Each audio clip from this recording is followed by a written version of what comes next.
Welcome to my channel.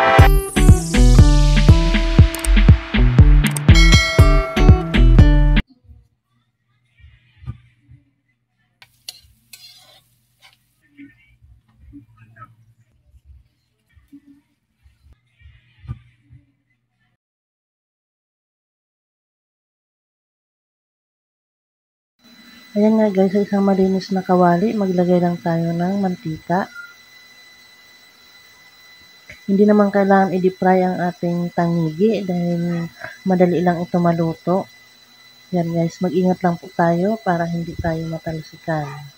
Yan, pag mainit na, ilagay na natin at antayin na mag-golden brown. Kung napapansin nyo guys, malaki yung aking kawali dahil takot ako matilamsikan. Mas maganda magprito dito sa malaking kawali na to dahil palubog siya. Unlike doon sa aking maliit-liit na mga kawali, mababaw siya, mababaw. Hindi siya kailangan maraming mantika. Ito naman kahit malaki siya dahil palubog, yung mantika niya ay naiipon sa gitna. Yan, ligo-liguan lang natin yung ating isda para pag binaliktad natin siya, hindi siya didikit. Yan guys. Dahil hindi ako kagalingan mamalingki. Ang aking pinili ay bandang ganyan, parang butas. Ito may bandang tiyan. Dapat pala dito sa may bandang pabuntot. Kasi ayaw ko doon dahil matinik. Ito kasing bandang tiyan. Dahil nga, ang gagawin ko ay natin siya, sweet and sour. Para pag nag-plating tayo, magandang tingnan guys. Pag ganyang butas ang gitna, diyan mo ilalagay yung mga sauce. Ayan, makikita nyo yan guys. Sana tapusin nyo ang inyong panonood.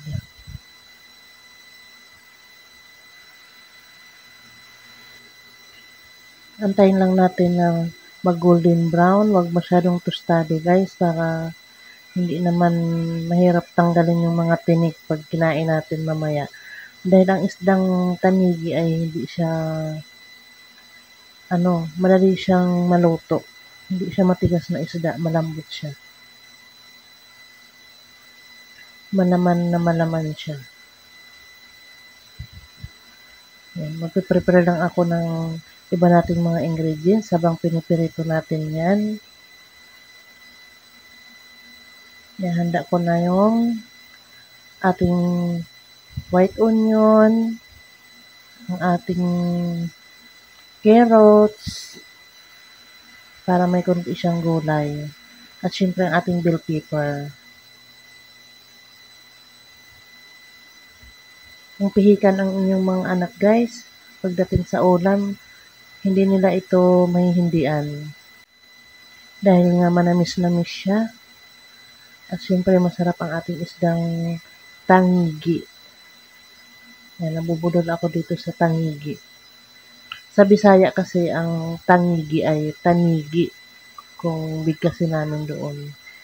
Iba-iba ang bigkas. Ayan guys. Napakaganda ng tsura nito mamaya guys pag nag-plating na tayo. Dahil yung butas na yan, sa bandang tiyan ng isda, diyan natin ilalagay yung mga sauce. Bonggacious.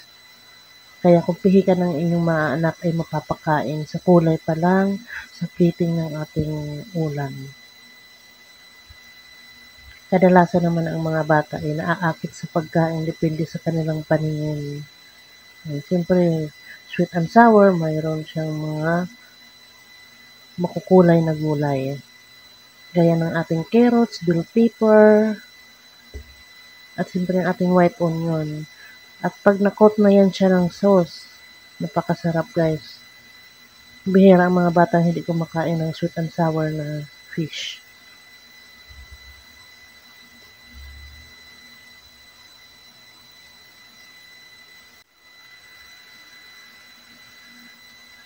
Yan, malapit na yan maluto guys pag ganyan na.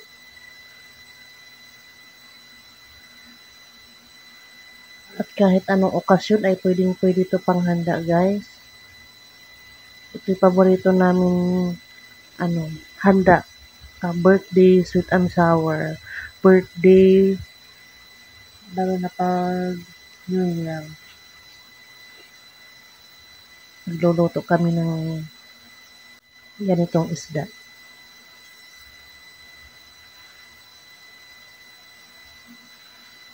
Yan, tumitila-tilamsik talaga guys. Kaya mag-ingat po tayo pag tayo nagpipirito ng isda. Kahit hindi tanigi, lalo na yung bangus. Tatakpan nyo guys. Yan, ligo-ligoan natin siya guys. Kasi para mag-golden brown yung ibabaw niya. Yung kabila. Dahil doon nga manipis yung banda roon sa bandang tiyan. Yan, inangat natin siya ng konti para yung bandang dulo ay nakababad sa mantika. Ganyan lang siya guys. Huwag niyo masyadong itosta kasi sayang yung isda.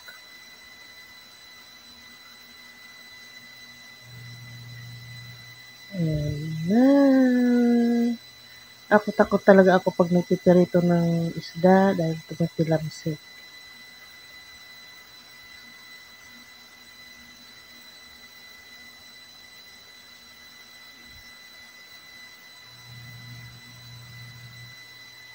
Yan, ganun din ang gawin natin sa iba pa. Pirito natin at hayaan muna natin siya mag-golden brown.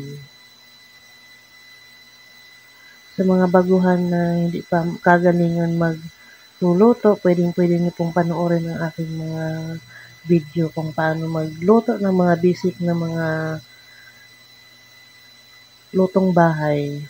Yan, para sa ating mga pamilya.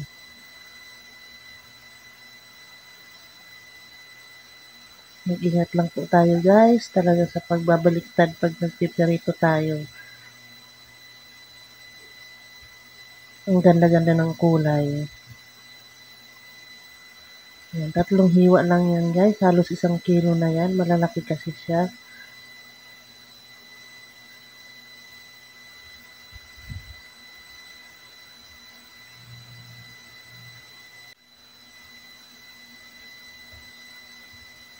Ayan. Luto na ang ating 3 pirasong isda. Tapos na natin ipirito. Ngayon, ipiprepare naman natin ang ating sauce. Sa isang malinis na bowl, guys, naglagay lang ako ng 3/4 ng buti ng pineapple juice na mga 3 kutsara na ketchup. Kahit anong ketchup po ang gusto ninyo. Pero ginamit ko dito ay banana ketchup. Naglagay ako ng 1.5 kutsara ng asukal, pampabalance. Although manamis-namis naman yung ating pineapple juice, pero naglagay pa rin ako ng 1.5 tablespoon ng sugar. Haluin lang natin para ma-well combine ang ating mga ingredients. Sa kawaling pinagprituhan natin kanina guys ng isda, ayan, binawasan lang natin ng konti ang ating mantika. At maglalagay naman tayo ngayon ng butter. Ayan. Mag-iiwan tayo ng konti mantika para hindi naman masunog yung ating butter. Estimate lang ako dito ng 3 tablespoon ng butter guys kasi hindi ko siya masyadong ma-estimate gawaan ng matigas yung ating butter galing sa ref.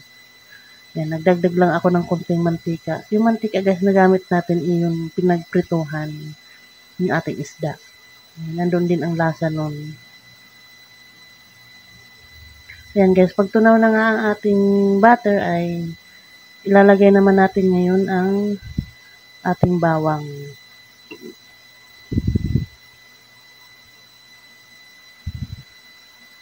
Ayan, lutuin lang natin ng maayos ang ating bawang hanggang ito ay mag golden brown. At ihahanda na natin ang ating kasunod na ingredients, ang ating carrots. Yung ating carrots guys, medyo mas matigas yan kaysa iba nating mga ingredients. Dahil ang bell pepper ay madali lang din maluto, lalo na ang sibuyas. Yung white onion kasi medyo madali lang yung lutuin. Pwede nga yan half cook lang, hilaw-hilaw ng konti. Ayan guys, pag golden brown na, ilagay na naman natin ngayon ang ating carrots. Ayan, in-slice ko lang siya ng maliliit na size. Kaya hindi na tayo naglagay ng mga design. At yan, hiniwa ko lang ng ganyan kaliliit. Nasa inyo guys kung gusto nyo lagyan ng design, pabulaklak, maninipis na hiwa, kalahati ng bulaklak, mayroon mga ganoong design.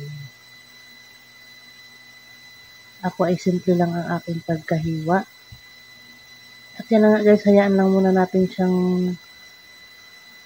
maluto ng konti. Nagdagdag pala ako dyan guys ng kalahating kutsara ng butter dahil parang nakukulangan ako.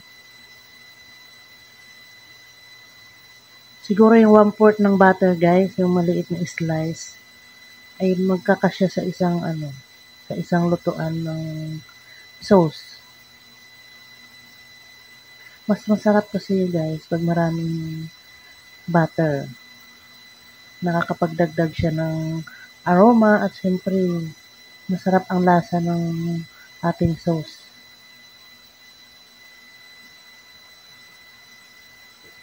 Yan, sunod na natin ang ating white onion. Hiniwa ko lang siya guys ng pakwadrado. At parehas din ng ating bell pepper. Kung meron kayong green bell pepper at yellow, ay mas magandang lagyan natin guys. Mas magandang tingnan, mas makulay. Ayan, wag natin i-overcook guys. Ilagay na natin ang ating sauce. Yung ating sauce na tinimpla kanina. Yung pineapple at saka yung ketchup at asukal. Ayan guys, hindi na kayo mahihirapan ng pagtatansya ng tamis niya at asin dahil tinimpla na natin yan kanina. At syempre titikman natin kung sakto ba yung lasa ng ating sauce. Syempre maglagay tayo ng konting paminta. Nasa inyo guys kung gusto nyong dagdagan.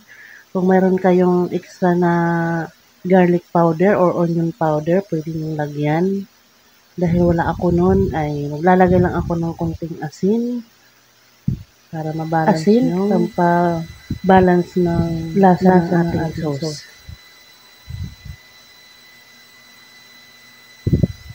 Kagandahan guys, pagka dahil half cook na yung nagawa na kayo ng sauce, ay hindi na kayo mangangamba sa kakatikim-tikim. Carrots, yan, naglagay lang ako ng konting granules. Hindi na natin ito i-overcook guys. Lang guys ang ilalagay lang para balance yung tamis na at balance yung lasa ng asin ng juice. Hindi ako gumagamit ng na natin. Gumamit tayo guys ng lemon, kutsara. Gusto ko pineapple juice. At syempre, tikman natin kung ano yung ating lasa. Pwede kayo dito guys maglagay ng tidbits. Pandagdag din ng lasa. Syempre, pandagdag din ng gulay. Para na rin kasi siyang gulay ang pinya. Nakakapagdagdag siya ng lasa talaga guys.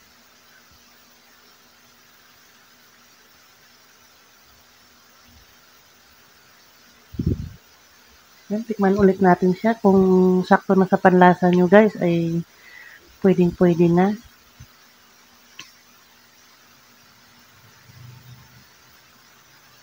Ang sarap tingnan. Sus pa lang, ulam na, di ba? Kaya ang inyong mga chikiting guys ay mapapakain talaga. Dahil napakaganda niyang tingnan at ang sarap ng sauce. Kaya hindi ako gumagamit guys ng kalamansi or suka sa sweet and sour kasi hindi ko kayang balansehin. Mas gusto ko yung pineapple juice dahil balanse na yung asin niya at tamis. Lalagyan mo na lang ng konting ketchup, ng konting pampalasa. Ayos na. Pero kung mayroon kayong suka at kaya nyo namang timplahin yung lasa niya, pwede. Ako sanay lang ako sa pineapple juice.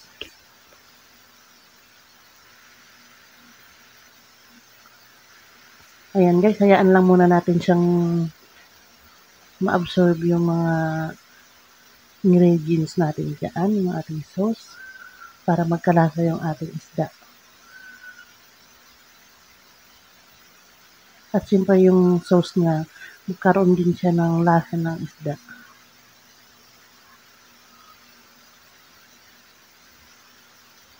Yan guys, pag ganyang ligong-ligo na, ligong-ligo na yung ating isda. Ayan, ang sarap-sarap ng tingnan. At ready na natin siyang ihain. Huwag niyo siyang tutuyuin guys dahil mamaya ay matutuyo pa ng konti yan pag lumamig. Hindi ako naglagay ng pampalapot guys. Dahil ang ating pineapple juice ay pag naluluto na yung ating sauce ay medyo lumalapot siya. Ayan nga guys, mayroon ako ditong magandang platter at aartihan muna natin ng konti ang ating dish today. Ayan ang aking platter, ginagamit ko to guys sa pag-Pasko at New Year, nilalagyan ko siya ng putot kutsinta. Ayan, yung laki niyan. Kasi malalaki ang ating isda, hindi magkakasya sa plato. Kaya aartihan natin, inilagay natin sa ating napakagandang platter. Ayan guys, pag hindi napakain ng marami ang mga anak ninyo, ay sabihin niyo sa sarili niyo, hindi kayo magaling magluto. Charot lang. Ayan guys, hindi naman yan pagalingan. At nasa inyo yan kung paano nyo papakainin ng inyong mga anak. Yan, maraming salamat. Thank you for watching. Thank you sa support nyo sa aking channel. Maraming salamat. Bye-bye.